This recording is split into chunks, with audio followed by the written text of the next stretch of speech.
Andhra Pradesh deputy CM Pawan Kalyan మంగళగిరిలో నిర్వహించిన జాతీయ పంచాయతీరాజ్ దినోత్సవం కార్యక్రమంలో పాల్గొన్న సందర్భంగా ఆయన మాట్లాడుతూ ఉపాధి హామీ పనులు చేసేవారిని కూలీలు అనడం సరైనది కాదని అన్నారు.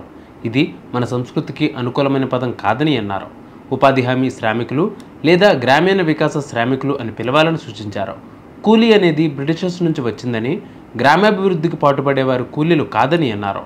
మంగళగిరిలో నిర్వహించిన జాతీయ పంచాయతీరాజ్ దినోత్సవం కార్యక్రమంలో పాల్గొన్న పవన్ కళ్యాణ్ గ్రామాల అభివృద్ధితో పాటు అవినీతిని అరికట్టడంపైన ప్రత్యేక దృష్టి పెట్టాలని అధికారులకు సూచించారు.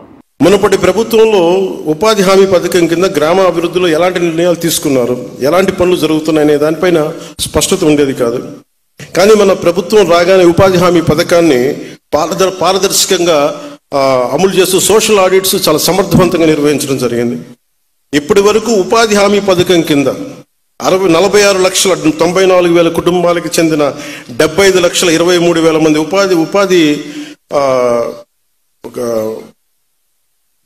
ఇక్కడ కూలీ అని రాశారు.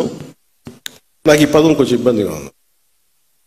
అంటే బేసిక్ అది ఇంగ్లీష్, నేను అనేది శ్రామికులు అనే పడదాం, లేదంటే దీనికి ఒక పదం పట్టుకుందాం. దీనికి అంటే గ్రామ వికాస నరేగా శ్రామికులు అనే పదం నాకు ఇష్టంగా అనిపిస్తుంది. పల్లెల్ని నిర్మించే కార్మికులు, లేదంటే గౌరవం ఇవ్వాలి, అంతేగాని ఏదో ఉపాధి మన కూలీ ఇస్తున్నాం డబ్బులు వెళ్ళిపోయిన అలా ఉంది. అందుకని దయచేసి దీన్ని ఒకసారి, ఎందుకంటే పిఆర్ డిపార్ట్మెంట్ లేదంటే న్యూస్ పేపర్స్ అన్నిటి కూడా ఉపాధి హామీ కూలీ అంటే కూలీ అనే పదం బ్రిటిష్ వాళ్ళ నుంచి వచ్చింది.